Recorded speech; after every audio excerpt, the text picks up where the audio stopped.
This is Beyond Perception, where it's all about breaking out of a limited understanding, a limited perception of life, and waking up to our human nature, our true self, and possibly also to our connectedness with all life.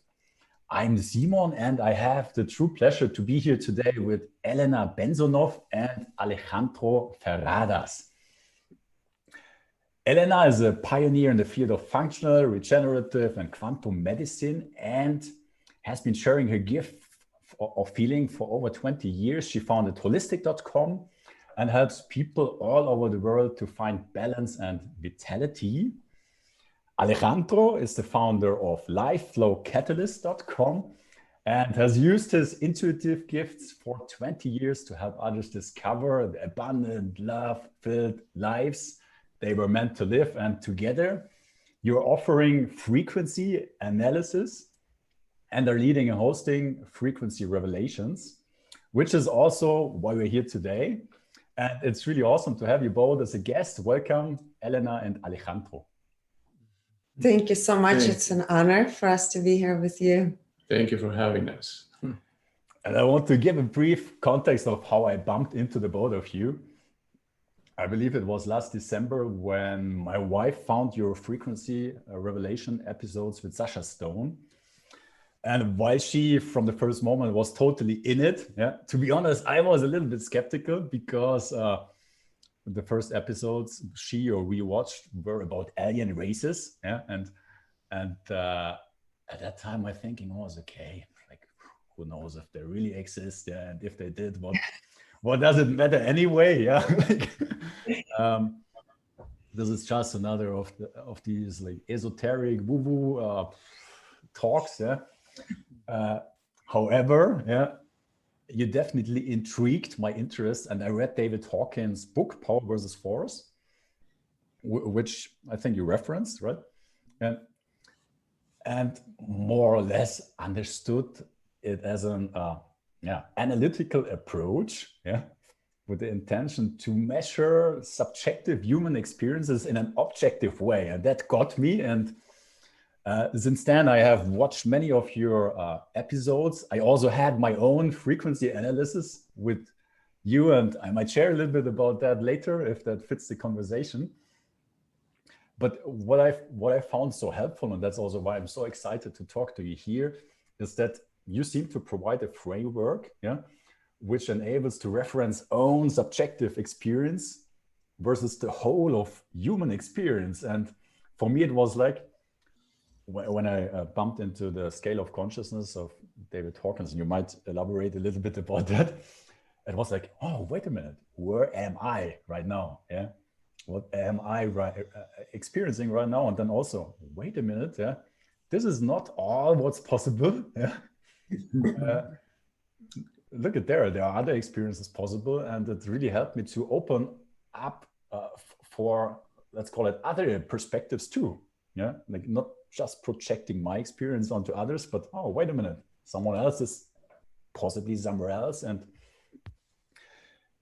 of course, I would love you both to, of course, educate our listeners a little bit about what you are doing and what you're measuring. And what I'm also interested, how did you came up with your approach? How did you bump into this? And how did it, was it helpful to you both? Like what I would assume. And now it's over to you. Thank you so much to expand on. First, about the aliens show. Sasha, we love Sasha. He, like many others, in fact, like you today, he provided a list. Like we're going to go through the list that you gave us. And he gave us a list on all these alien species. Some of them we've never even heard of. And we're like, okay, well, we've been measuring using the scale of consciousness, thousands and thousands we've done of readings, private and public figures. So we thought, well, why not apply it to the alien race? We weren't attached to any of it the same way we weren't attached to the list that you provided for us today. And it's always fascinating because information is just is. And we recognize that our divine field or the biofield contains, or the quantum field contains all of the information. Everything is imprinted in this field. It's sort of like, of course, we can't really compare to the cloud space. So when you store your photos, your files, it's stored in some kind of cloud space, right? So we as human beings, any kind of sentient beings, also have this space, the biofield itself, which contains past, present, and future information. Of course, future can have many different outcomes. This is something that we realize, and we don't ever use it for predicting things because the free will play into it. But we recognize that we can go into the field of information and retrieve that information through reading things like water. I don't know if you watched the episode on water. We recognize that water stores information. And not only that, we read the water from around different places in the world, but also we went back in time and read frequencies of water around the place 200 years ago, 500 years ago, and you can see the drastic difference. Same thing with different archaeological sites or sacred sites. The frequencies that those sites emitted today are drastically different than the frequencies they've emitted thousands of years ago. So we recognize there's absolutely something very, very powerful in all of this information. And now getting back into answering your question, how did we start this whole thing? Both Alejandro and I are extremely curious by nature, and we don't limit ourselves to one belief system. We're open, and I believe, both of us actually believe, that the only way to advance is to stay open-minded and curious. So initially, I was using not consciousness scale, but scalar waves to read things related to health.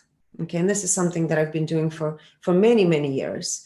And what we recognized is sometimes there's things that are imprinted on our field, let's say like viruses, which is information in the field, that it will not leave a person's field, even if they say, let's say they were taking herbs or they were treated medically for things, those viruses will come back. And I wanted to know, why is it that these viruses were coming back?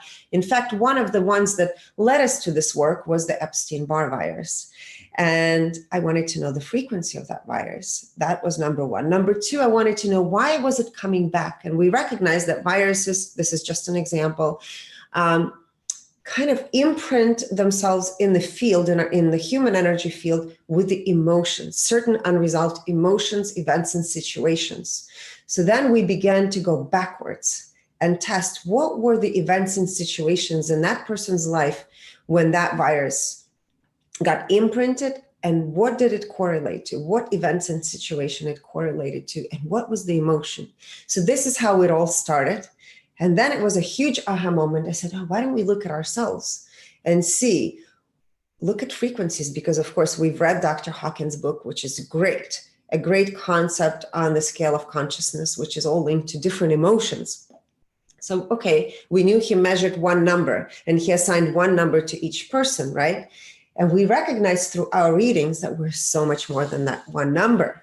So we said, okay, why don't we look at different aspects of our being, like health, finances, philanthropy, personal growth, creativity, relationships, intuition, different aspects of intuition. And we recognized that, of course, we're not that one number. It doesn't even make sense.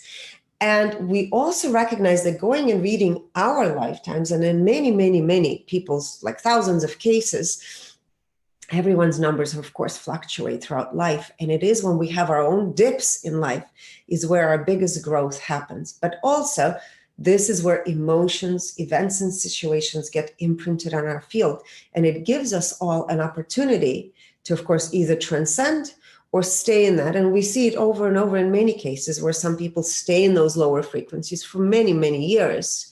And then something remarkable happens in their life, whether it's a car accident or some kind of event. For some women, a lot of times it's giving birth, right? Or being pregnant, that will enhance their frequency.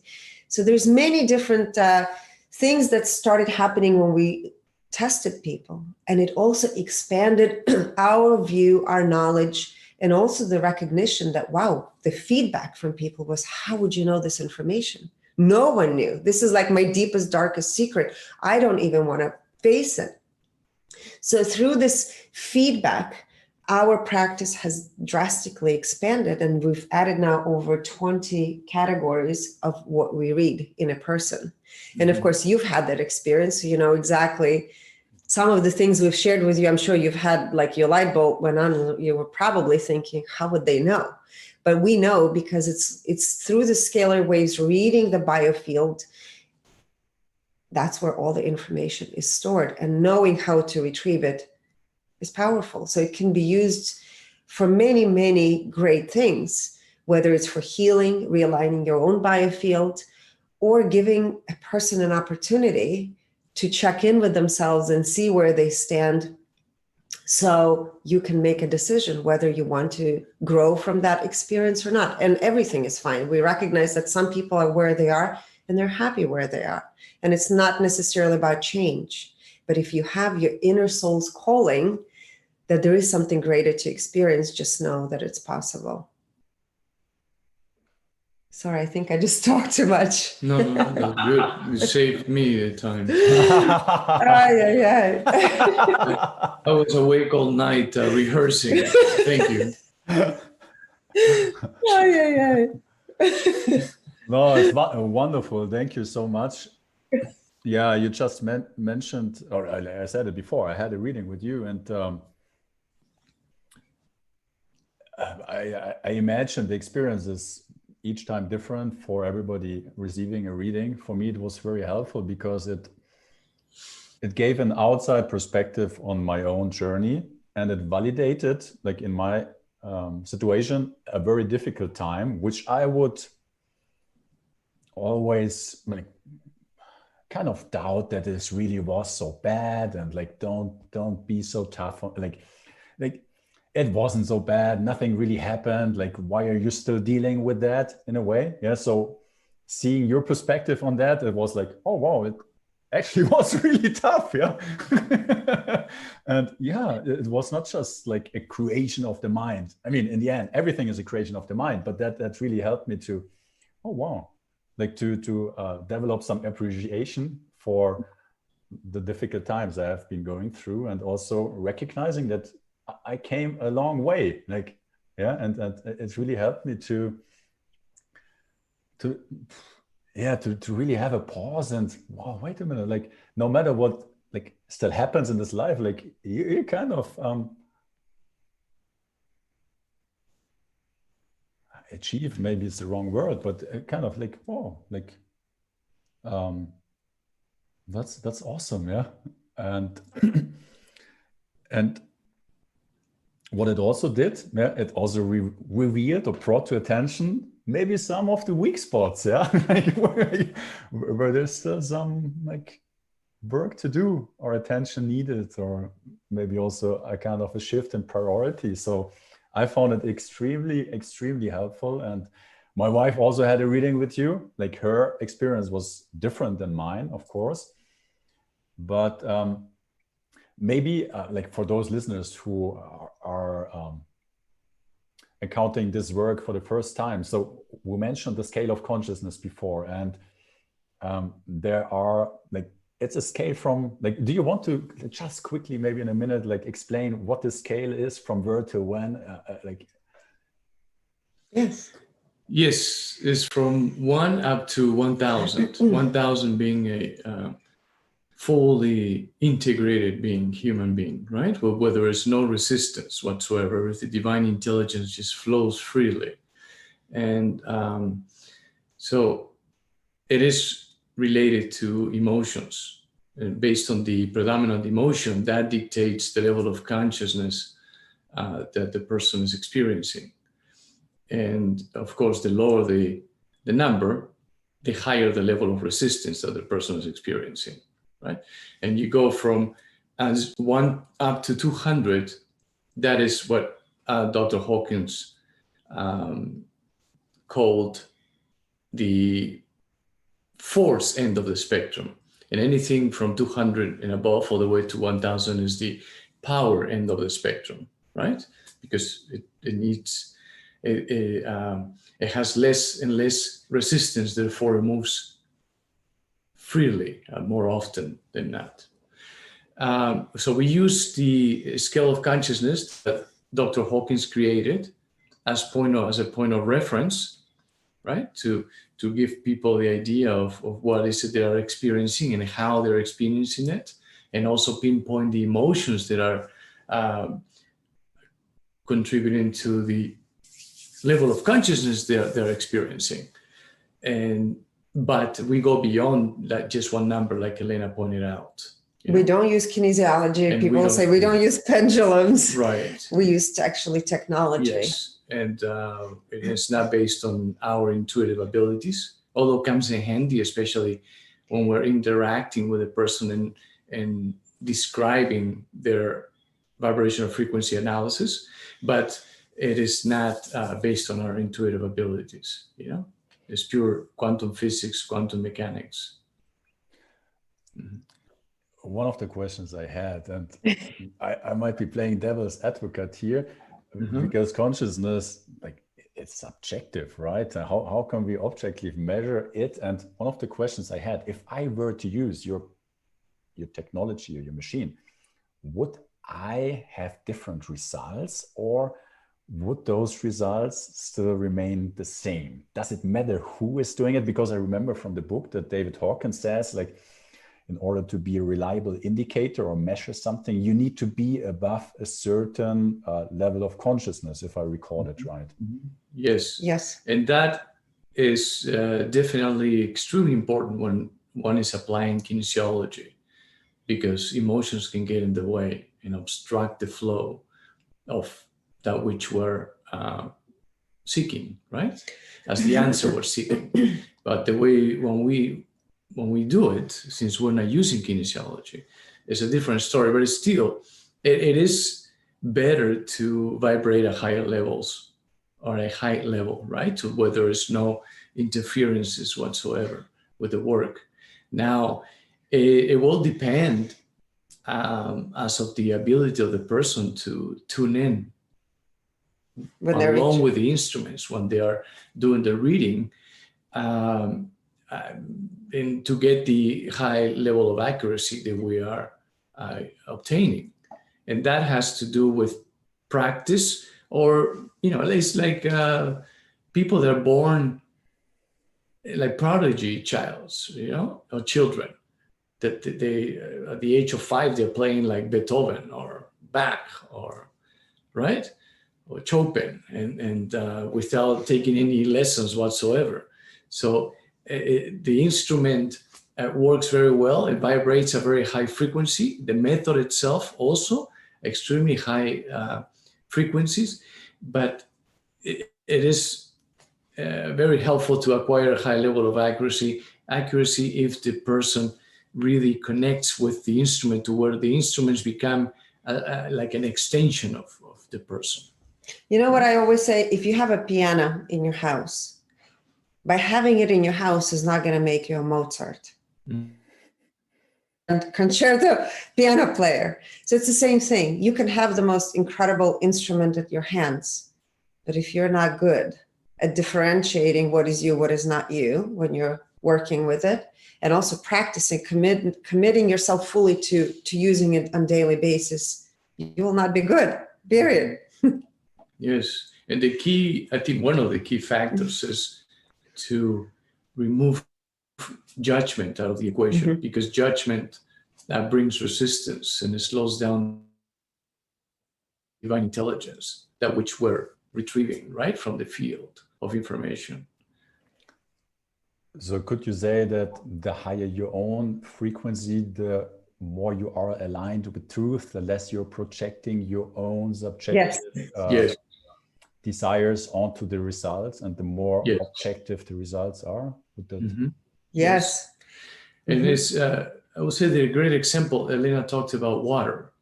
When water flows freely, naturally, one finds that the water is healthier than tap water and then bottled water and so forth, right? Because it's not going through the processes to remove all the toxic ingredients or component or elements, and also when it's being forced to move a certain way, the opposite of when it moves naturally, that also creates resistance, and that resistance is imprinted in the water, as we know, because it absorbs information, right? Or stores information. So, and that decreases the level of the frequency of the water itself as well, besides the health. Yeah, so I would say it's important, like for us, when we do these analysis, to stay absolutely neutral. We have to absolutely detach what is us, and we are part of that which we're reading, and we're just there to give information. Mm-hmm. That is it. Mm-hmm. And it actually made us realize that everything is beautiful. Everything, everyone is beautiful. Everyone is important. So through this work, we recognize the shadow and the light exists, always has, and has since the creation itself. And it's more of a matter of where each person chooses to play out their part. Mm-hmm. So we stay neutral. We just give information as is. Both are equally important. Yes. Yes. So I know you have a few revelations to share today. There's another question I'm really curious, because I remember from one of your readings, you measured humanity, if I recall it, at 230 these days, mm-hmm. which is in the positive emotional territory. And in the book of David Hawkins, it was still like, I think the book is 20 or 30 years old. It was something like 204. So that there already is an ascension. A frequency is increasing of humanity. And my question is, because I also recall from the book that the maturity, 85% at that time of humanity were below, like were in a negative emotional state, even though the average frequency was in like at neutrality. So that also would mean that a minority of high frequency beings can compensate a lot of beings maybe vibrating in a negative emotional state.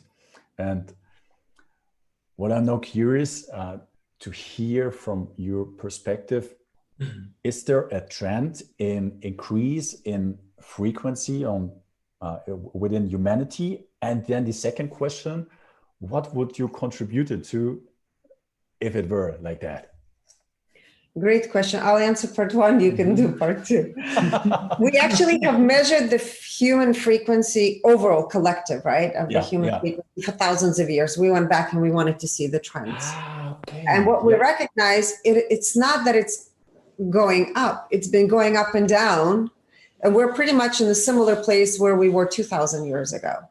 Okay. So the big change is going to come to something else. We don't know what that something else is, but we did measure several generations, and you might want to talk about that. Yeah, there's a few ancient civilizations that vibrated at very high frequencies, mm-hmm. right? In comparison to the rest of the world at that time. And but yes, the human collective at 230, we also looked at the different points that we address when we do the vibrational frequency analysis. And there are some points to where this is, at a very high frequencies when it comes in relation to different aspects, as of how they view when it comes to personal growth, creativity, mm-hmm. Intuition, and so forth. But I will say that a drastic change is actually, based on our research, is taking place in 2045. And that there's an event taking place apparently, and this really actually such a stone suggested to, if we, asked us to measure it, and because an astrologer, a friend of his, said that there was going to be an event taking place that year and changing things, right? So we decided, okay, let's look into it on a deeper level. So there is going to be an event that's taking place at that time, but as has been, we have experienced many of events in the past that vibrate at very high frequencies, 1,000. But the frequency of the human collective is impacted that very same day when this event took place. But then a couple of days after, it goes back to the way it was prior to the event taking place.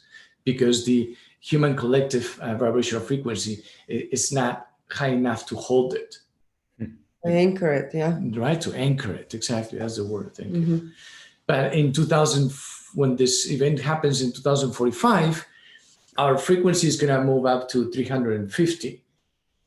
And then in 2046, we have a drastic shift. So it's right after this event, actually. Right before the event, it was 350. And right after the event, and a few months after, into 2046, it will go into the 500s. But when we say, okay, is it really just the event that is going to contribute to this higher frequency? And then we went into checking different generations, right? And we realized that the newer generations are coming in with higher vibrational frequencies as the average. So that is really what is going to help the frequency of the event taking place anchor it. That's what is going to anchor that and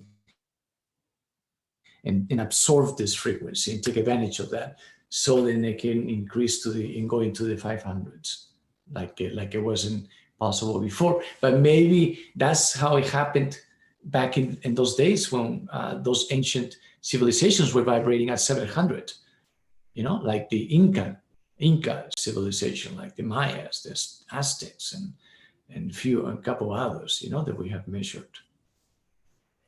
I don't think we publicly revealed them yet, so there you go. Oh, you're the first one to hear it.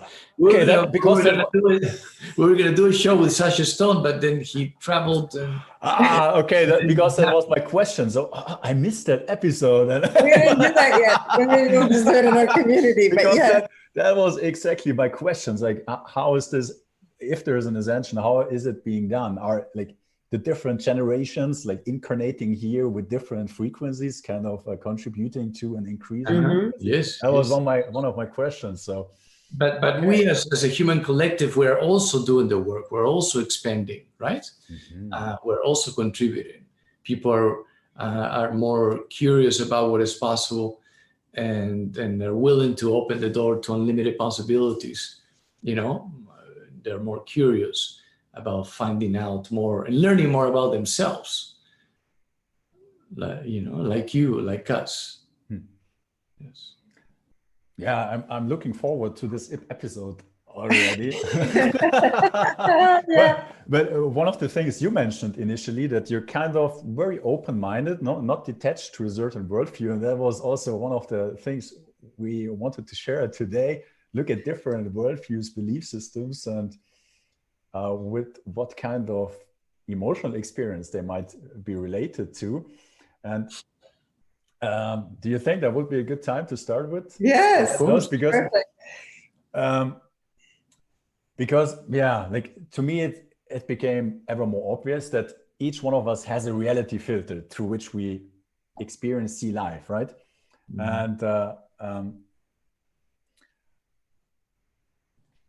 And possibly also an emotional state, right, connected to the reality filter.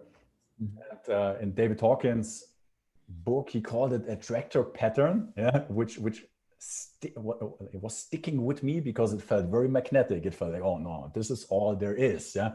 This is how it has to be. And when you said like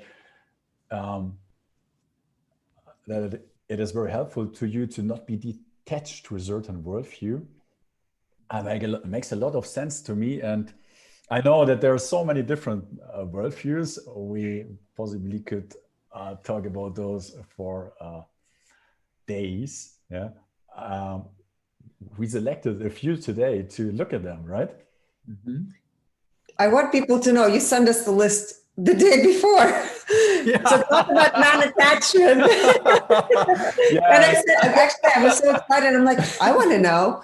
And this is so exciting for us, just so you know, and people who are watching and listening, this is an exciting piece of information. And the reason we absolutely love doing this is for us, it creates so much clarity. And over the last 2 years, having our community, it has created an incredible amount of clarity and recognition. While there's chaos, this chaos that could be happening on so many levels, it gives you peace knowing what is created as an illusion and something created or inserted in our holographic reality, right? and what is perhaps something that's worth exploring based on the frequencies and integrity and different aspects. So today we'll cover with you, let's see, 1 to 4 different aspects in relationship to some of the theories that you've asked us to measure. Yeah, and I have to say it again. I said it, I told it to you before. I'm extremely grateful, and I was a little bit ashamed to just send you yesterday this list because I know it takes a lot of time on your side to prepare those numbers. So I'm beyond grateful that it worked and that it intrigued you also to find out. Very, very much. We couldn't resist. We couldn't resist. And there was a surprise, which I actually said at the end. It touched me so deeply because through these requests like you and people in our community, we also learn, because our worldview and our view of creation expands. And that's actually what consciousness is, right? And the creation itself, it's learning from itself. So we're all learning from each other. And the little data that you gave us through names expanded our worldview. And there's going to be something that's going to be so powerful and beautiful. It's actually, well, we'll share it afterwards. So first, let's go through it. Yeah, super. And one of the things I learned from you, it was reinforced by you. Is this like observing and learning without judging? Yeah. So also like talking about these numbers, to me, it is not about competition or, oh, wow, this is higher than this and whatever. I have this number, you are at that number. Yeah. But it's more like, oh, wow, like I'm having this experience. Yeah. There's another one. Yeah. And it really enables flexibility. Yeah. That's very important. Like for me personally, to also maybe share with the listeners. Yeah. That it's not about a competition here.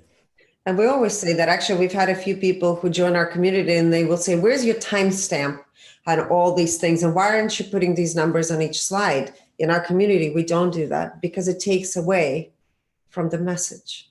And we always say, what is a journey for one person at the frequency of 250 could feel like an enlightenment, because they had to overcome so many hardships, so many lower frequencies. And it is beautiful where they're at. And it is appreciating your frequency and understanding how much work it took for you to be here. And for another person, being at 400 wouldn't feel the same way. This is why we always say we can never compare two people's journeys. Every journey is unique. Every person signs up for their own unique journey, for their own different things to work through in their lifetime. So exactly, thank you so much for pointing out that we cannot compare people's frequencies. It's just recognizing where people stand. That's all it is. Yes, and it has to do, I feel, on a soul level, as of what frequency they incarnated at, their frequency in utero. That's one of the points that we go over.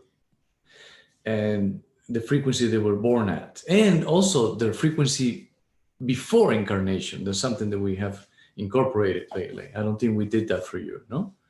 No, we did. I think we might have your given frequency it. before incarnation. Did we do that? Yes, exactly. Yes, we did. Oh, yeah. Well, good for you. Yeah, interesting. The numbers changed quite a bit. Yeah. Fascinating. Why and how? Right. So yes, on a deeper level, we feel there is a greater feeling to be experienced, right? And we just don't know exactly what it is, but we're always, as long as we have a strong conviction that we're being divinely guided at all times, and we just have to tune in, right, to get the right information and just trust that we're being guided. That doesn't matter what frequency we're experiencing. It's just all for the sake of the experience, and then things will come and flow freely more often, Yeah. So really not identifying yourself with the experience. Exactly.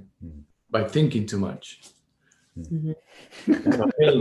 Paying too much attention to the intellect, and And that's what slows down the process of allowing life to surprise you, and bringing you into a full alignment with your divine purpose.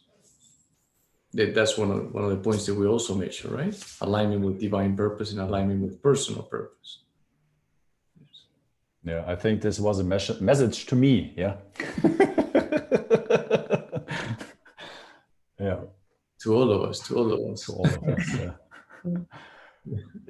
Yeah. Like, do we want to start? Yes. Yes, please. Yeah. Okay. So, like, do we start? Do you want to introduce the theory? Yeah. We can give the numbers, or you introduce the theory and then we give the numbers. Okay, then I will say a few words. Yeah. So, yeah, there is a great debate about what shape the Earth has, right? And like, I looked into this a little bit, and yeah, there are good reasons against and pro, different theories, different models. And what we want to share here is results for different shapes of Earth. Well, what do we want to start with? The sphere? Round Earth. Let's start with the round Earth. Yeah, I guess this model is familiar with the most of us. Yeah. So we can go straight into it, into numbers, right? So yeah, maybe a few words, because it's really interesting. Yeah, our Earth is a sphere, an ellipsoid, and we don't fall off this planet rotating with a speed of 1,670 kilometers per hour at the equator, yeah, which is quite a bit, because gravity is keeping us to the surface while we're on our journey through the solar system. So that's really interesting to think about. Yeah. Mm-hmm. That's why I feel dizzy sometimes, I guess. All right. Yeah. So ready for the numbers? Yeah. All right. Round Earth theory. Vibrational frequency of that theory is 100, which is fear. We thought, this is interesting. Anyway, we're surprised. Wow. Integrity of the theory, 63%. So it's important to measure the integrity, right? And then we measured alignment with divine purpose of the theory, and it's 82%. So the frequency is scaled from 0 to 1,000, and the percentages I'm giving from 0 to 100%. So alignment with divine purpose of round Earth theory is 82%, so out of alignment.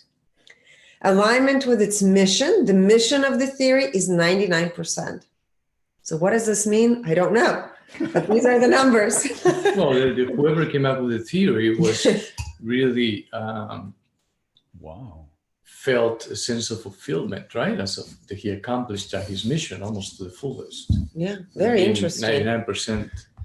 So that its mission, right? So that would imply it's like time for the next mission, another mission, another. There should be something else, and that's why you gave us the questions that you provide us are giving us some clues, right? So these are all meant to give us like breadcrumbs on the way to perhaps opening our curiosity even more, and looking and testing different things to see where is it guiding us? What is it? To be honest, I'm very surprised. We were too. This is we were too. Yeah. Well, obviously, I'm very curious to compare it to the other theories and models. Should we hop? Yeah, go. Of course. Go for it. Yeah. So, brief introduction to flat Earth. Yeah, like possibly some of you have heard about it before. It basically means Earth is a plane. There's no curvature and possibly also no gravity, just different densities determining if an object rises or floats. And there might be a firmament above us with the stars, moon, and sun in it. And interestingly, there are really good reasons justifying this theory. For example, if you look at flight routes of airplanes, they seem to only make sense if you put them on a flat map. Then suddenly routes become straight lines. And also, and that's an interesting calculation I guess everybody can make for themselves.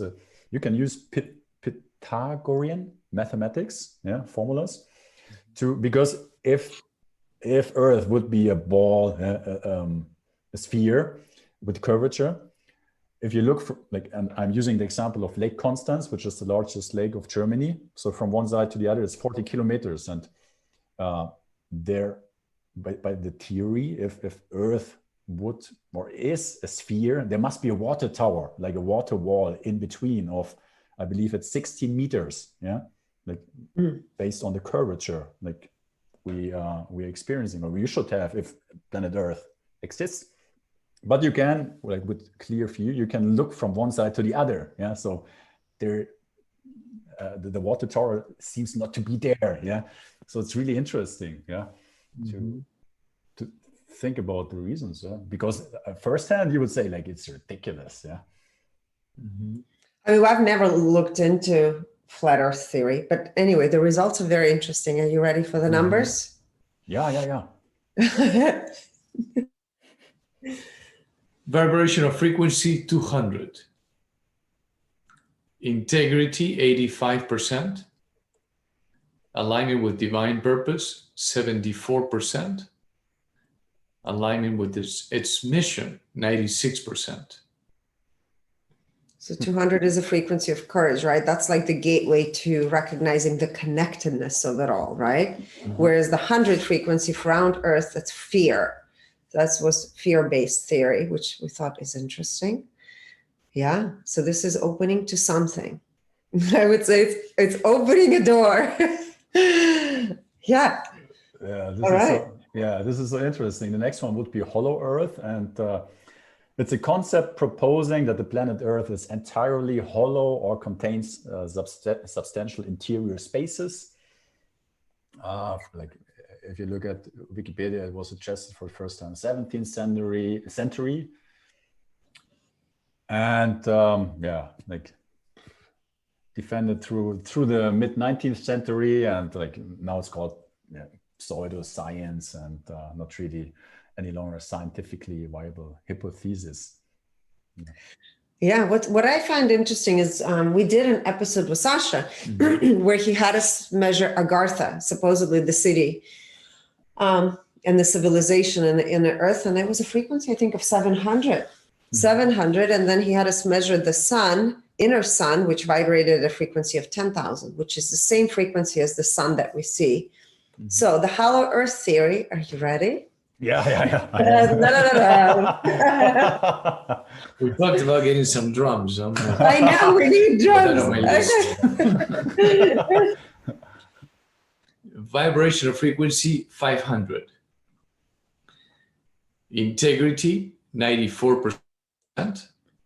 Alignment with divine purpose 99%. And alignment with its mission 100%. You know, you mentioned about the flat Earth theory that they said is also has to do with levels of density, right? And I feel that is definitely true when it comes to the hollow Earth. Because that is really what we experience, our experience, and how we perceive life. Actually, how we perceive life is how that is our experience, right? And everything begins with thought, as of what thought we're entertaining the most, that is triggering, what emotions have been triggered by those thoughts, and how do we feel when that happens, and how do we feel? The better we feel, the higher our numbers of vibrational frequency, and therefore the lower the level of resistance we're experiencing, and the lower the level of density we're experiencing. And if the lower the level of density we're experiencing, the higher the dimension we're experiencing, and a higher frequency, right? The higher the frequency, the lower the density, the higher the dimension. So that could be also a little bit of from the flat Earth. Or the round Earth. How about the round Earth? The round Earth could be applied incorporated into the hollow Earth theory. Yeah? Theoretically, it could also be a combination, right? It could be a planet which is hollow. It could be a flat Earth which is hollow. Exactly. It could be a combination of many different things. Yes. All right, next one is a geocentric model, I believe, right? Basically it says Earth is at the center of the universe. Okay, the frequency is 55. 55 is apathy, what we would call in this case manipulated theory. Integrity of the theory is 7%. Of course, we know that's not true, right? The whole theory was discredited. Alignment with divine purpose, 3%. Alignment with the mission of the theory was 15%. So it was created by Ptolemy of Alexandria. Which we didn't read. We should have read the frequency of that. We didn't do that. But anyway, yes. Next one. The next one is heliocentric model, which basically says that the Earth and planets revolve around the sun at the center of the universe. Created by Nicolaus Copernicus. Yes. Vibrational frequency of 50. Integrity 8%. Okay. Aligning with divine purpose 8%. Okay. And aligning with its mission 15%.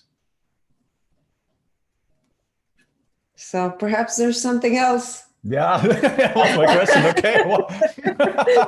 A lot more to be explored. Explored and discovered. I think astronomers, cosmologists, quantum physicists have their work cut out for them.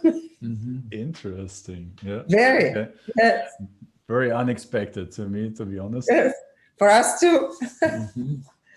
Yeah, because you don't have numbers. We didn't give them to you yet. No, I don't. And I mean, like from there, and I write the different views on planet Earth or Earth itself. But then also the other question is, how did we evolve? Like how did we came as humans into existence, right? And about these questions, many people have been killed, imposing the answer on that. So we might also look at different models for explanation. Yes. And I feel that after we go through that,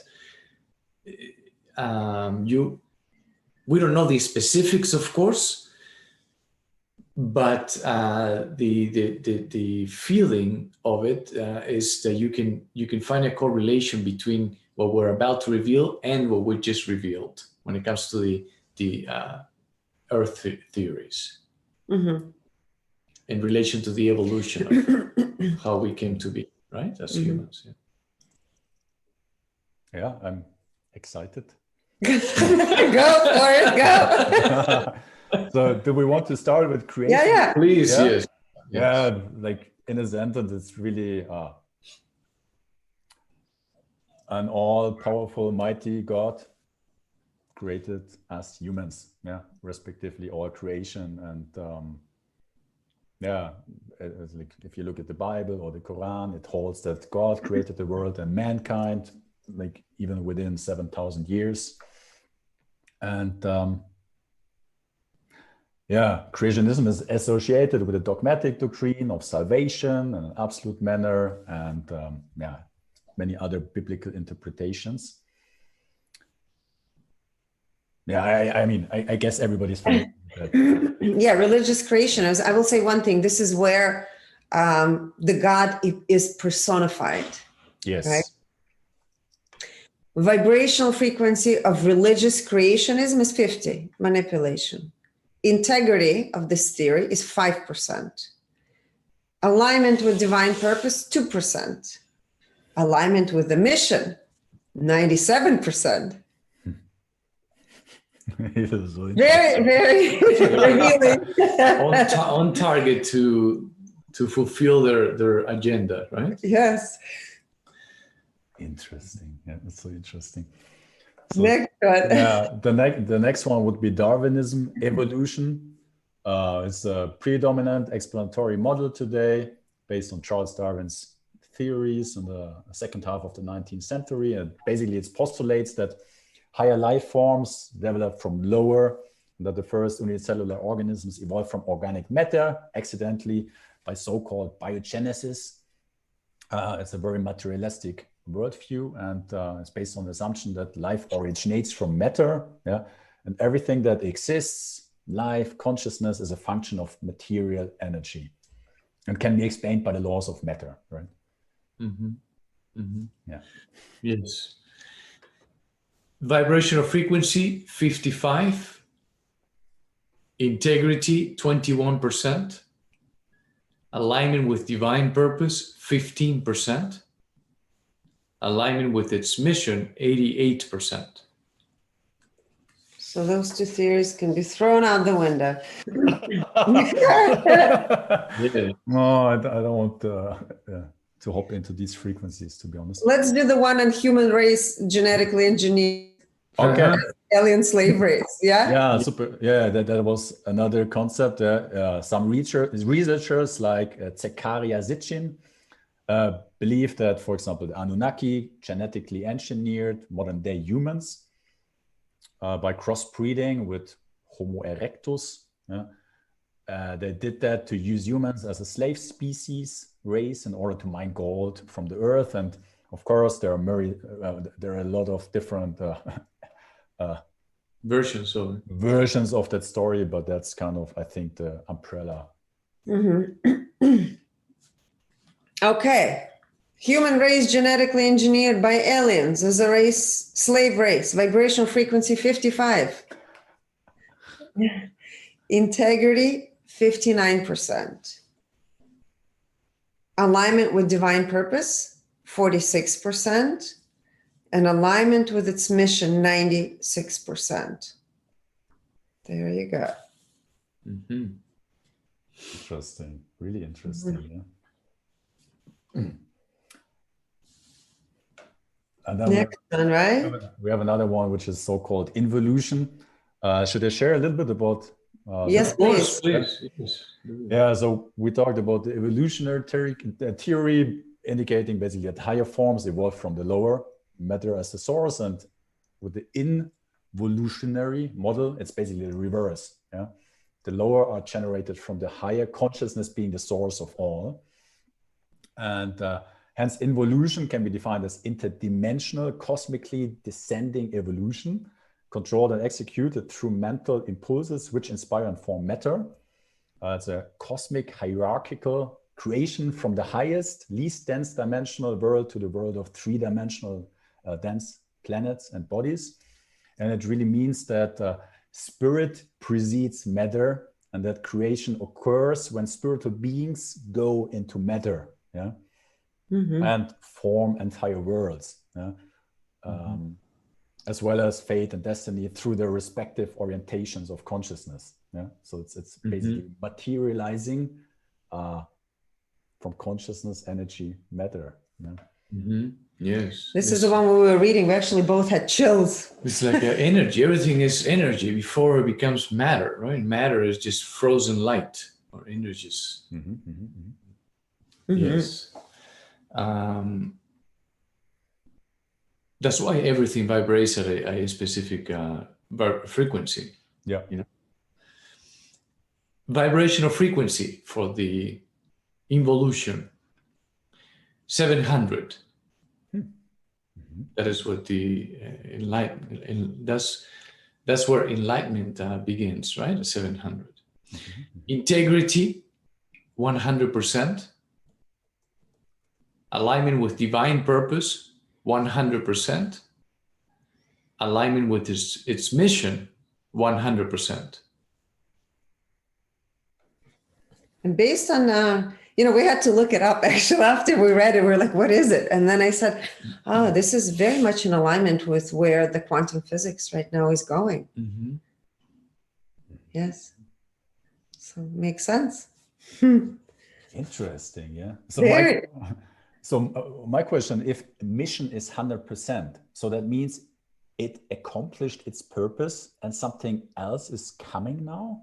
So that means another concept, another theory? How would you understand it? I will say that if there's another theory, it will be an extension of this one to actually expand it, to be more specific and detailed oriented, and better for people to understand it better.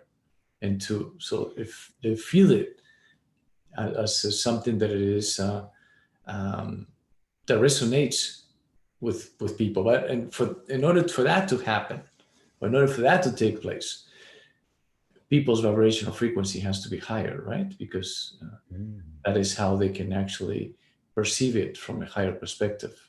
But I think the quantum physicists are onto something. They'll be the one that will be coming up or postulating new theories, and I would say it most likely will be based on that. Yeah, and this is the one that I say that you can find a link between involution and the hollow Earth theory. Interesting. I believe we also have three concepts possibly explaining this process of involution, right? How consciousness turns into energy, matter. Yes. Creating what we perceive as reality. And again, it's just a selection. It's just three of possibly many. Yeah, so should we just start? Yeah? Yes, of course. Yeah, so the first one I choose because I have been exposed to it. I can admit I don't fully understand it and I couldn't give a presentation on it, but it seems to me very insightful. So basically, it's the all is one theory by Ettore Majorana. He's called the Newton or Galileo of the 20th century. He was an autistic mathematical genius who perceived numbers as energetic symbols, and he solved tasks with pentavalent logic. It's I think there are 5 kinds of logic. I read it, very interesting. And he disappeared at age 31. Yeah.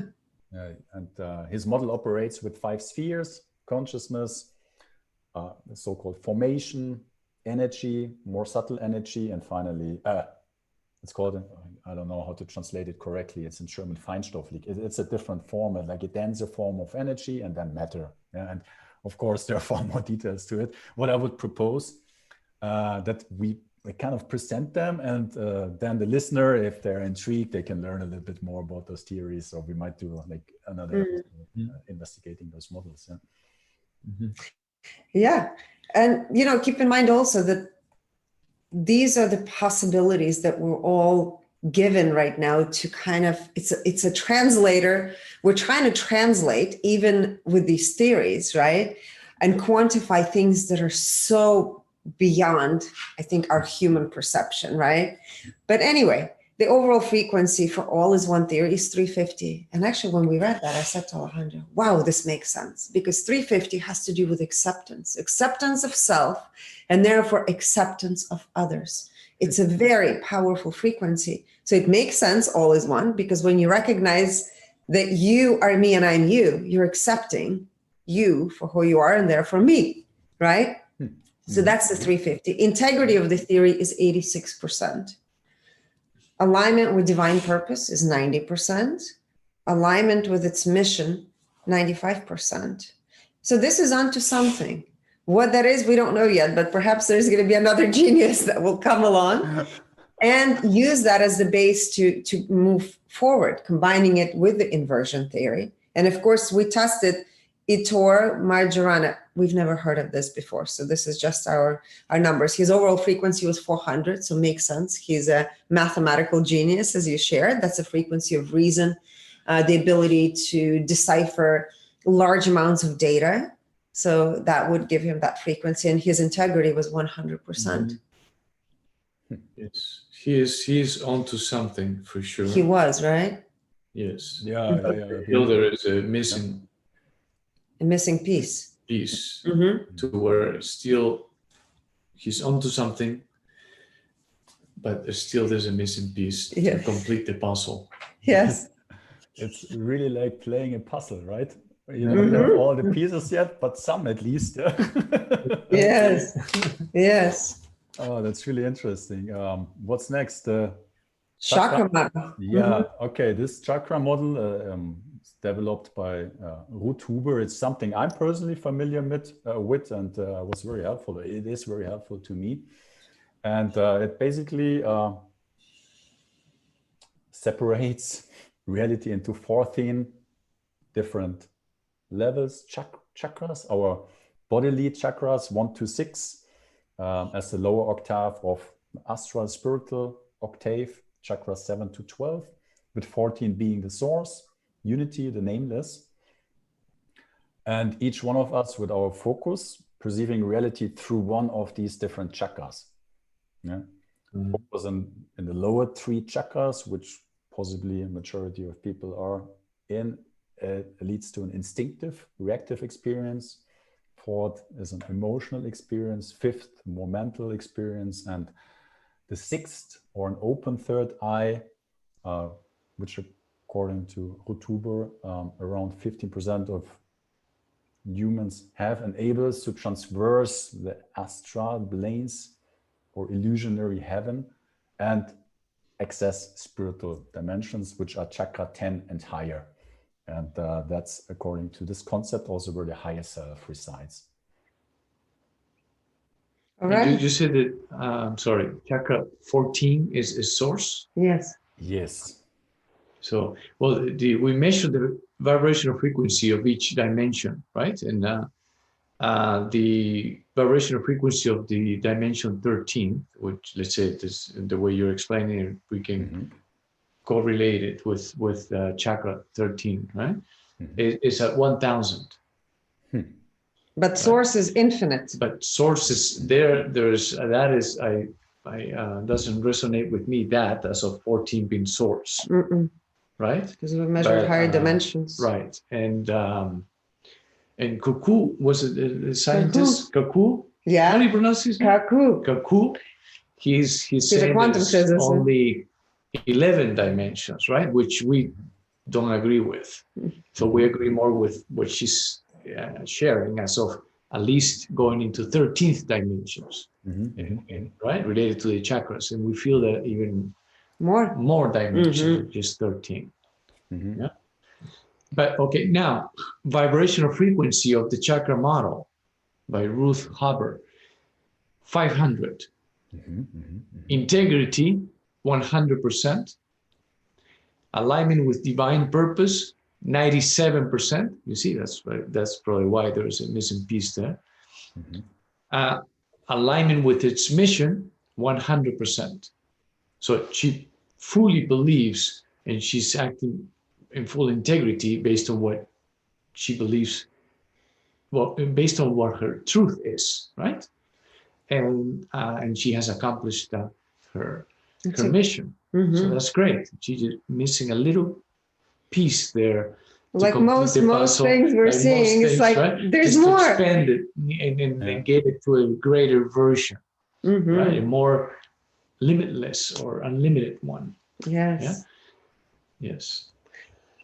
All right. 12-dimensional model. Awesome. Yeah. I think last but not least, a 12-dimensional model by Burkhard Heim. He was a German theoretical physicist and devoted a large portion of his life to the pursuit of a unified field theory, a so-called Heim theory. This theory has received little attention in scientific literature and is regarded as being outside mainstream science, which is not a criteria for itself, possibly. All right. Vibrational frequency is 100. Fear. Integrity, 69%. Alignment with divine purpose of this theory, 53%. Alignment with its mission, 95%. We also measured this Burkhard Heim's vibrational frequency, 125, which is desire, unfulfilled desire. And his integrity was at 66%.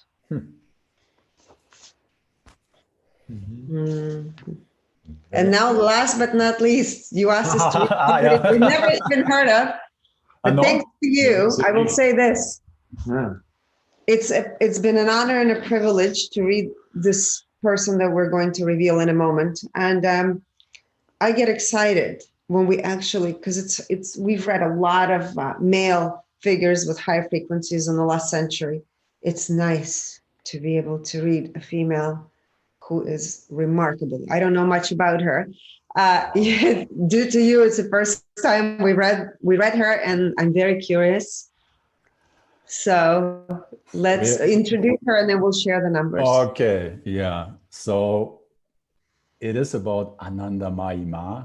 She lived from 1896 to 1982, and she was an Indian saint described as the most perfect flower the Indian soil has produced. Precognition, faith healing, and miracles were attributed to her by her followers. And her Sanskrit name, Anandamayi, translates as joy permeated, and was given to her by her devotees. And I'm getting very excited. I have chills all over my body. This name was given to her by her devotees in the 1920s to describe her perpetual state of divine joy. And till today, she is to many, and including me, an incredible inspiration, orientation, light, and also really archetypal manifestation of divine unconditional love and joy. And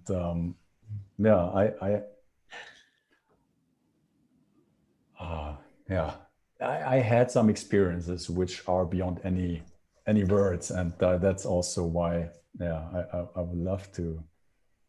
I'm very curious, of course. Wonderful. So that India proclaimed her to be the most beautiful flower that India has ever produced. Yeah, we decided to look her up after the numbers. I'm like, oh my God, this brought tears to us, because just so people understand the context of it, Alejandro and I have read thousands of people, thousands. And this is such a unique case. We want people to understand this is very unique. Her numbers are extremely unique. We haven't read a female like this since probably, the other female that is all the highest numbers, avatar level, was Mary Magdalene. So she has a lot of these numbers in her chart today that we're going to reveal. So keep that in mind. Thanks to you, Simone, for bringing this to our attention, because I always wanted to know, where are the females? We need females with high numbers. So thanks to you. I'll share part one. Alejandro will go into percentages. Yes, of course. So, wow. She incarnated at the frequency of 900, which is the level of enlightenment. Enlightenment goes from 700 to 1,000. We always say 1,000 is a fully integrated experience. She was born at the frequency of 600, which is peace. So there was the drop from incarnation to birth. And her overall frequency in life was 900. Health, she viewed through the lens of 950. Finances, viewed through the lens of peace, 600. Creativity, through the lens of 1,000. Relationships, 900. Personal growth, 1,000. Philanthropy, 900. Intuition, 1,000. Clairaudience, 1,000. Clairsentience, 1,000. So clairaudience is receiving information through hearing. Clairsentience is feeling. So no wonder she was this remarkable healer, and people healed in her presence. Her health at 950 and her abilities at 1,000. Clairvoyance, 900. Claircognizance, 1,000. There's very few people that we've read, and that was some of the artists, modern day, well, not modern day, like Leonardo da Vinci had a couple of thousands in his chart. But these numbers are very, very rare. So she has a lot of these signs of, she's enlightened, totally enlightened being. Yeah. So now we'll give percentages. From 1 up to 100%, right? In the joy as of how much she was enjoying the role that she played in this reality as Anandamayi, 100%. In the now, how much time she spent in the present moment, in the now, 100%. So she was always fully present. In the ego, how much she paid attention to the thoughts that we have labeled as ego, 25%, one of the lowest we have read so far. It's amazing. Is it? Yeah. Yes. And then we have broken it down in two types of thoughts within the ego, the inferior and the superior. And for her, it's well balanced, 50% in the inferior and 50% in the superior, right? So they cancel each other out pretty much. And that's the reason why one can remain in the present moment 100% of the time, because you're not being pulled by either type of thought. They're passing by, but you're not attaching to it, right? Integrity, 100%. This is how loyal and faithful the person is to their core values and beliefs, to their truth, right? At 900 frequency. Exactly. Mm-hmm. Self-awareness, 100%. Clarity, 100%. Alignment with divine purpose, 100%. Alignment with personal purpose, 100%. Compassion, 100%. Empathy, 100%. Energy purity, 100%. And she was actually experiencing life 96% of the time on the 13th dimension. Mm-hmm. That's the 1,000 frequencies in her chart. Exactly. So thanks to you for bringing this person into our field of perception. It was an honor for us to read her. Mm-hmm. This is really very special. It's because sometimes we have to disconnect fully in order not to feel that which vibrates at lower frequencies, right? And it's good to experience and feel it, but there's no effort when someone is vibrating at this frequency. We want to feel it as much as possible. It's so nice. You know, it feels like home. It's my bed, my pillow. You know, it's not like going to on a trip and you doing your first night at a hotel. Well, the pillow is too hard or too soft, and, you know, have to find the right spot. But in this case, it's just flowing. It just flows. Yeah. So thank you. You're very welcome, and we love your list. Yeah, gladly I was introduced to her too. Yeah, so I don't know what to say. This is almost a perfect close. Yeah. I agree. You orchestrated it with that. Maybe you knew it, but yeah, it's perfect as is. On a small level, definitely you knew it. No, yeah. Dear Elena Alejandro, thank you so much for your time, contribution, and sharing these incredible revelations with us.